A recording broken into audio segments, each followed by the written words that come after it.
Kung bibigyan ka ng pagkakataong magmahal, kahit sa isang nilalang na hindi mo kayang yakapin o hawakan, tatanggapin mo ba? Ano ang gagawin mo kung ang puso mo ay maakit sa isang pag-ibig na imposible? Sa isang taong nasa kabilang buhay na? Ito ang kwento ni Marco. Sa isang tahimik na baryo sa Batangas, nakatayo ang lumang bahay na binansagang Bahay ni Lira. Ang bahay na ito ang sentro ng maraming kwento ng kababalaghan. Ngunit kakaiba ang nararamdaman ng mga nakatira roon. Hindi ito nakakatakot. Ngunit tila may lungkot na bumabalot sa paligid nito. Si Lira, ang dating may-ari ng bahay, ay kilala noon bilang masayahin, maasikaso at mahiyain. Ngunit sa edad na 23, pumanaw siya dahil sa isang aksidente. Nahulog siya mula sa balkonahe ng kanilang bahay habang inaayos ang sirang alulod. Matapos ang kanyang pagkamatay, hindi matahimik ang kaluluwa ni Lira. Pakiramdam niya ay may kulang. Isang bagay na hindi niya natapos gawin noong siya ay nabubuhay pa. Hindi niya rin matandaan kung ano iyon. Lumipas ang mga taon, nagbago ang anyo ng bahay. Ngunit nanatili siya roon. Nagmamasid sa mga bagong naninirahan. Isa sa mga ito ay si Marco. Si Marco ay isang karpentero mula sa Karatig Baryo. Siya ang tinatawag kapag may kailangang ayusin sa bahay o sa baryo. Kilala siya sa kanyang pagiging tahimik, ngunit may maamong mukha at makisig na pangangatawan. Minsan, habang naglalakad sa harap ng lumang bahay, napansin niyang may sirang bintana sa itaas. Tumigil siya at tinignan ito ng mabuti. Sa likod ng bintana, nagpakita ang kaluluwa ni Lira. Ngunit, hindi niya ito nakita. Sino kayang may-ari nito? Sayang naman kung pababayaan lang. Usal ni Marco sa sarili. Nang sumunod na araw, nakatanggap siya ng tawag mula sa barangay na ipinaayos sa kanya ang lumang bahay. Nagpaalam siya sa kanyang nanay, si Aling Rosa. Napuno rin ng misteryo ang boses. Huwag kang magtatagal dyan, Marco. Sabi ng mga matatanda, may nagpaparamdam daw dyan. Habang abala si Marco sa pag-aayos ng mga sira, naramdaman ni Lira ang kakaibang presensya ng lalaki. May halong gulat at tuwa ang naramdaman niya. Matagal na siyang walang nakakasama sa bahay. Nagpakita siya kay Marco sa pamamagitan ng maliliit na palatandaan. Isang mahinang hangin sa balikat nito, mahihinang kaluskos sa hagdan, at isang mabangong amoy ng bulaklak na tila nagmumula sa kawalan. Noong una, inakala ni Marco na normal lamang iyon. Ngunit nang mapansin niyang parang may babaeng naglalakad sa gilid ng kanyang paningin, napabuntong hininga siya. Kung sino ka man, hindi ko naman intensyong guluhin ka. Ginagawa ko lang ang trabaho ko.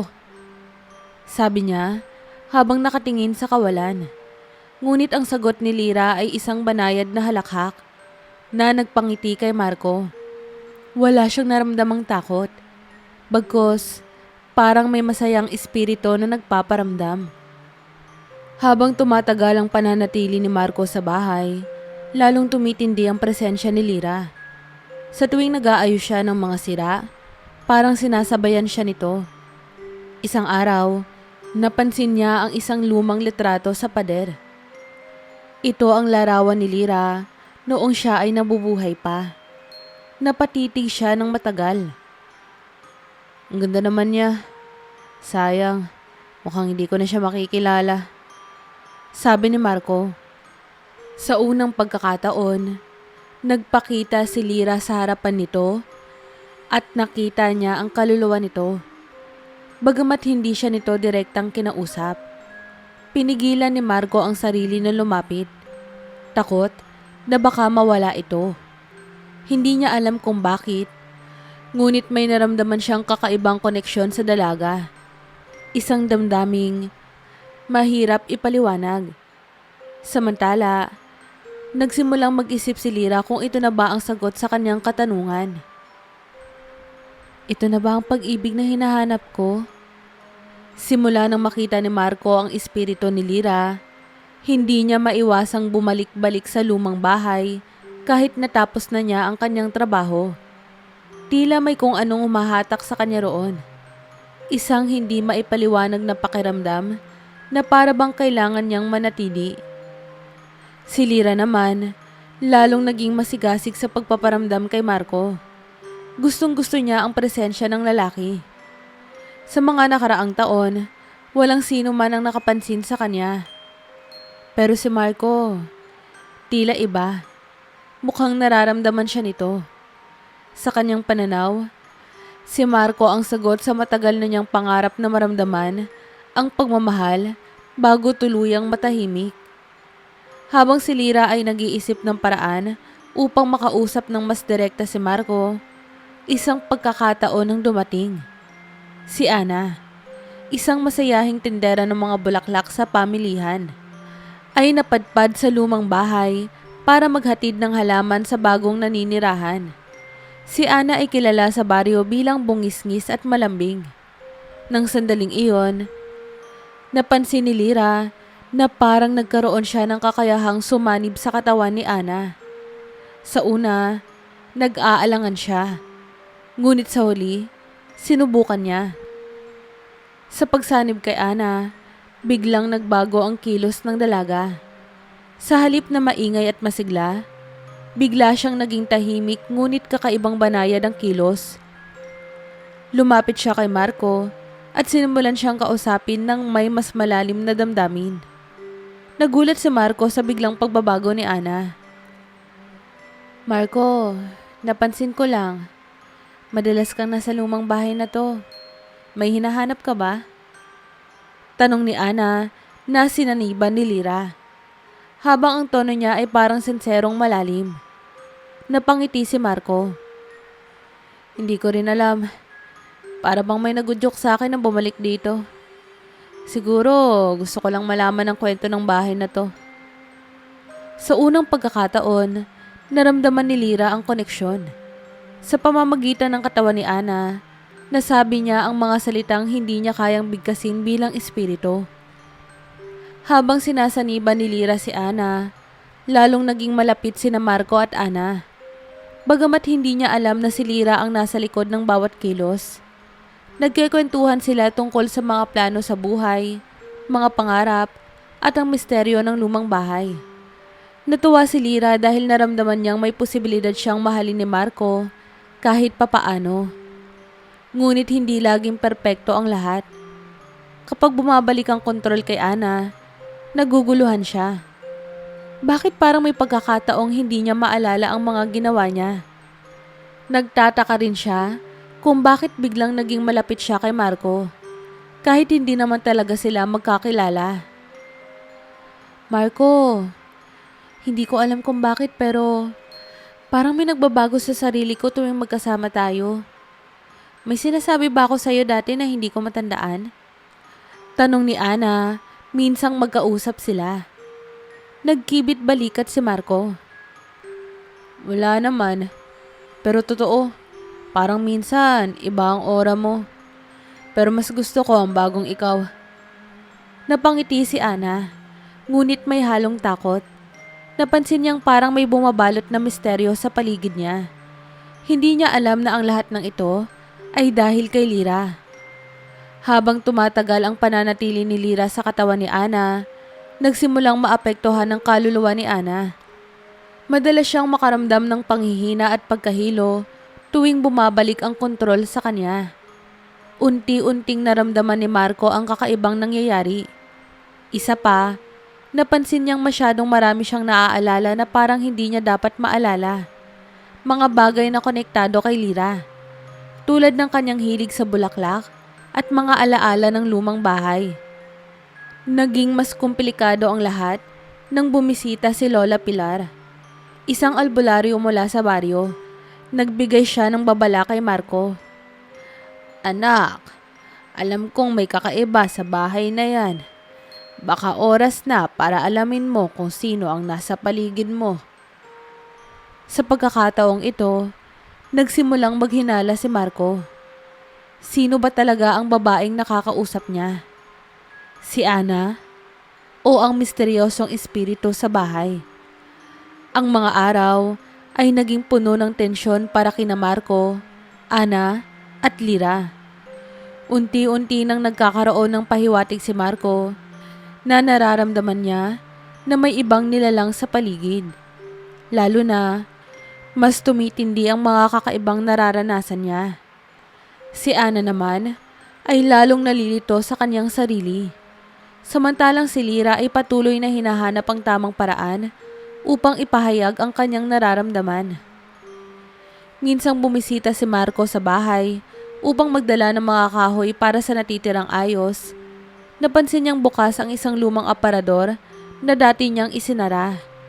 Sa loob, may mga luma at kupas na larawan.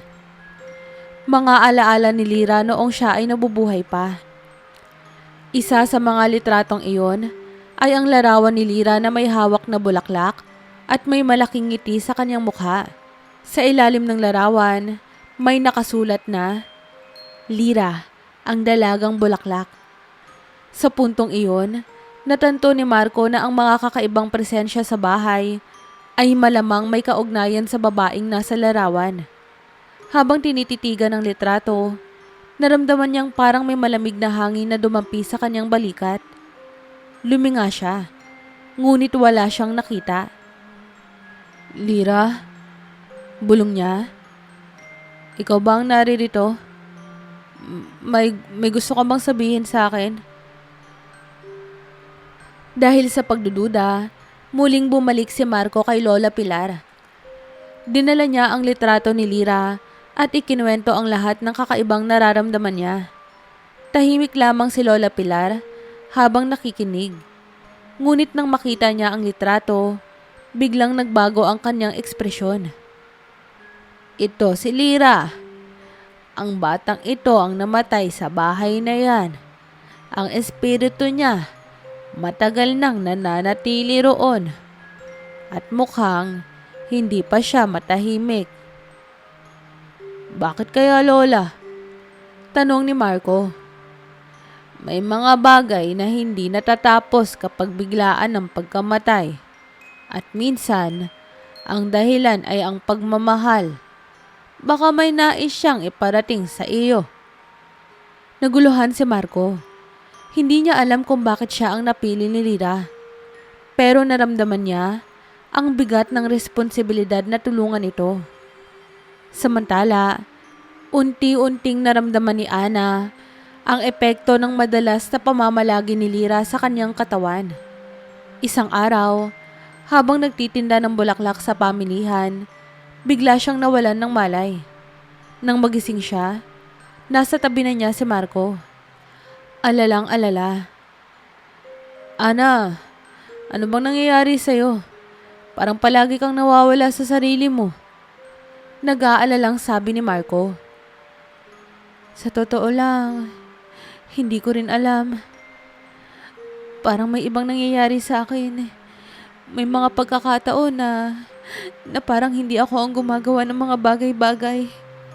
Napaisip si Marco. Alam niyang may kinalaman si Lira sa nangyayari kay Ana. Sa kabila ng pag-aalala, nagpa siya si Marco na kausapin si Lira ng direkta. Pagbalik sa lumang bahay, nagdala si Marco ng kandila at bulaklak. Gamit ang payo ni Lola Pilar, sinubukan niyang tawagan si Lira. Lira, kung nandito ka, magpakita ka sa akin. Gusto kitang makilala. Gusto kong malaman kung paano kita matutulungan. Sa una, walang nangyari.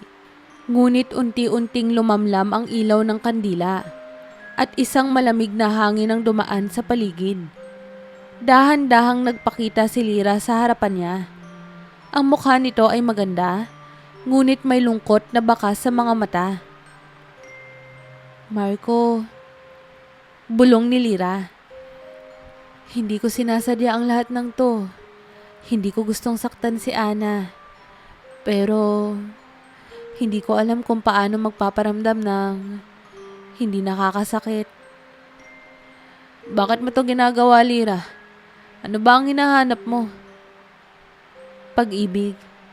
Sagot ni Lira habang tumutulo ang luha. Hindi ko naranasan ang pagmamahal bago ako namatay. At noong makita kita, naramdaman kong parang ikaw ang sagot sa matagal ko nang hinahanap. Nagulat si Marco.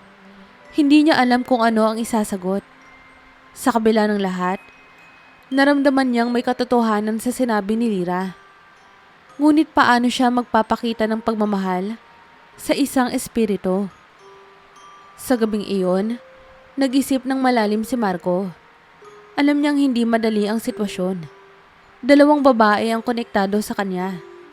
Si Ana, na buhay at nangangailangan ng tulong, at si Lira, isang espiritong naghahanap ng kapayapaan. Napagpasyahan niyang tulungan si Lira na mahanap ang dahilan ng kanyang pagkamatay at ang nawawalang bahagi ng kanyang kwento. Samantala, nag-aalangan si Lira. Alam niyang hindi sila maaaring magkatuluyan ni Marco. Ngunit sa huling pagkakataon, gusto niyang maramdaman ang init ng pagmamahal. Kahit pa, ito ay panandalian lamang. Matapos ang pag-uusap ni Marco at Lira, naging mas malinaw ang kanilang sitwasyon. Si Marco ay nagpasya na tulungan si Lira na mahanap ang kapayapaan. Ngunit habang ginagawa niya ito, lalong lumalalim ang damdamin nila para sa isa't isa. Si Ana naman, na patuloy na naaapektuhan ng presensya ni Lira, ay nagsimulang maghinala at humingi ng mga sagot. Sa tulong ni Lola Pilar, sinimulan ni Marco na alamin ang mga detalye ng nakaraan ni Lira. Napag-alaman nila na bago mangyari ang aksidente, si Lira ay may iniingatang lihim. Ang kanyang ama na matagal nang nawala sa kanilang buhay. Ayon sa mga kwento ng matatanda sa baryo, ang ama ni Lira ay isang karpentero rin. Ngunit iniwan niya ang pamilya matapos siyang akusahan ng pagnanakaw sa baryo. Labis na naapektuhan si Lira sa pagkawala ng kanyang ama. At ito ang dahilan kung bakit hindi niya natagpuan ng kompletong kaligayahan noong siya ay nabubuhay pa. Naramdaman ni Marco na ito ang isa sa mga bagay na kailangang resolbahin ni Lira upang siya ay matahimik. Habang patuloy na ginagamit ni Lira ang katawan ni Ana upang makausap si Marco, naramdaman ni Ana ang unti-unting pagbagsak ng kanyang lakas. Sa isang pagkakataon, nahuli ni Ana si Marco na parang may kinakausap na wala naman sa paligid. Marco, ano ba talagang nangyayari? Pakiramdam ko, hindi na normal to. Parang may iba akong nararamdaman sa sarili ko. Galit na tanong ni Ana. Napilitan si Marco na sabihin ang katotohanan. Ana, may espiritu sa lumang bahay na yon. Ang pangalan niya ay Lira. At siya ang sumasanib sa'yo. Halos hindi makapaniwala si Ana. Sa una, inakala niyang niloloko lang siya ni Marco. Ngunit nang magsalita si Lira gamit ang kanyang katawan, natigilan siya. Ana, patawad. Hindi ko sinasadyang gamitin ang katawan mo. Wala akong ibang paraan para makausap si Marco. Sabi ni Lira habang hawak ang kanyang dibdib.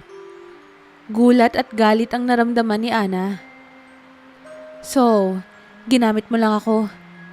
Alam mo bang iniisip ng lahat na may problema na ako? Na parang nawawala ako sa sarili ko? Nabaliw ako? Hindi ko gustong saktan ka, Ana. Ang gusto ko lang ay maramdaman kahit saglit ang buhay na nawala sa akin. Lumipas ang mga araw. Napag-alaman ni Marco mula sa mga matatanda sa baryo na ang ama ni Lira, si Mang Pepe, ay hindi tuluyang umalis. Siya pala ay nagtatago lamang at nagtatrabaho bilang karpentero sa malalayong baryo. Sa tulong ng kaibigang si Tio Fredo, natukoy ni Marco kung saan ito matatagpuan. Ngunit may isang nakakagulat na revelasyon. Si Mang Pepe pala ay lolo ni Marco. Nang malaman ito ni Marco, naghalo ang kanyang damdamin. Hindi lamang siya nagtataka kung paano niya ito sasabihin kay Lira, kundi pati na rin sa sarili niya. Paano niya haharapin ang katotohanan na ang babaeng gusto niyang tulungan at tila minahal na rin niya ay may malalim palang koneksyon sa kanyang pamilya. Nang sabihin ni Marco ang tungkol kay Mang Pepe kay Lira, nagliwanag ang kanyang mukha. Sa kabila ng lungkot ng kanilang sitwasyon, natagpuan ni Lira ang kapayapaan na matagal niyang hinahanap. Ngunit kasabay nito, napagtanto niyang oras na upang magpaalam.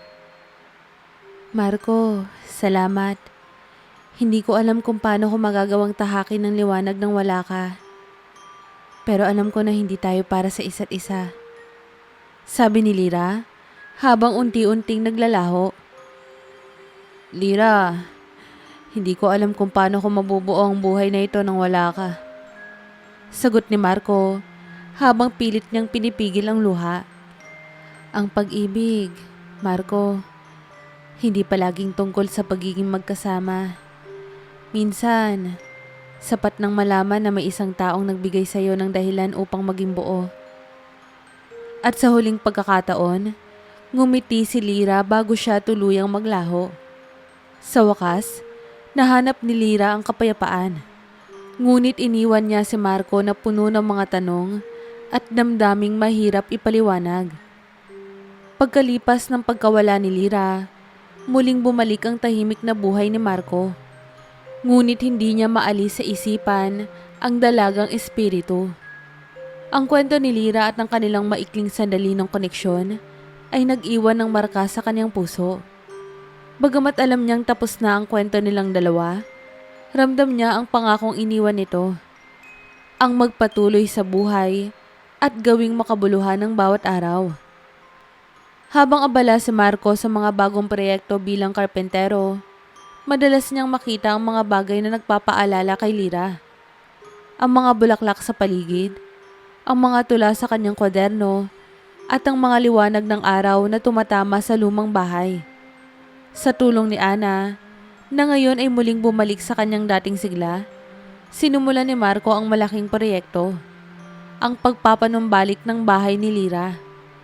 Layunin niyang gawing ito na isang sentro para sa komunidad, kung saan ang mga tao ay maaaring magtipon, magkwentuhan, at magbuo ng kanilang masasayang alaala.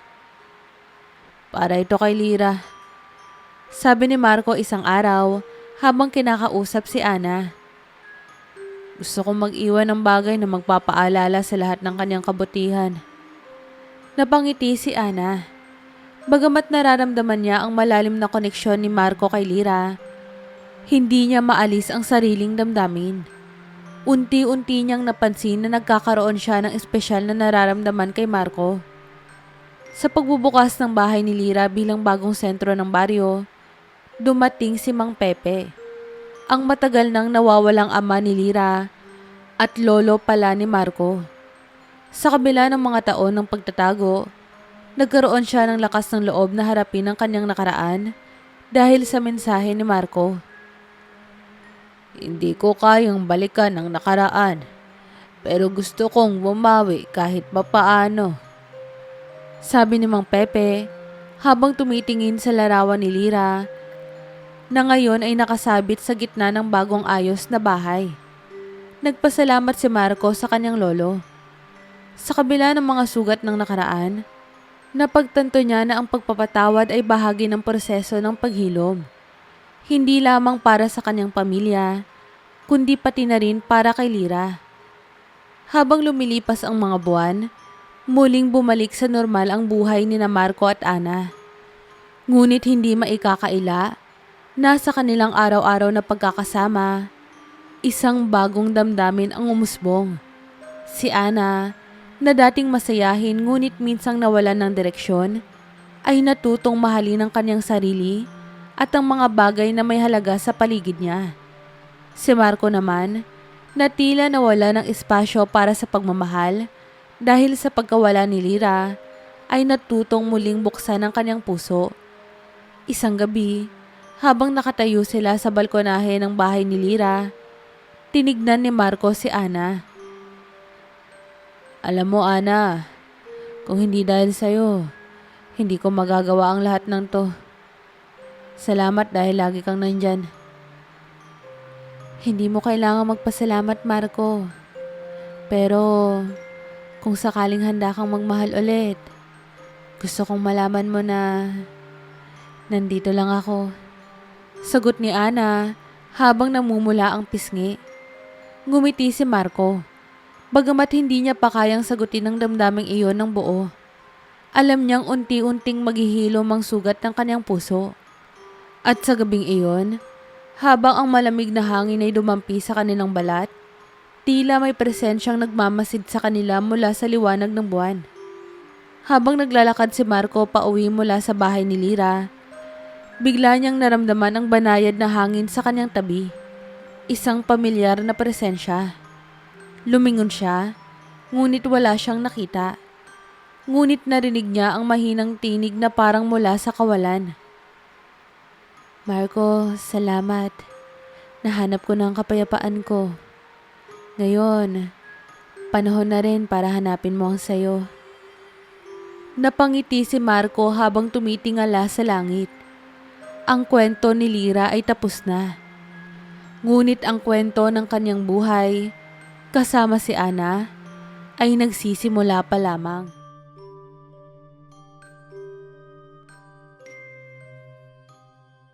Kamusta po kayo? Muli, maraming salamat po sa pagsubaybay. Huwag niyo po sanang kalilimutang mag-like at mag-subscribe. Welcome po sa mga bago kong subscribers at hello po sa mga dati ko ng subscribers. Maraming salamat po sa suporta. Mahal na mahal ko po kayong lahat. Have a nice day po.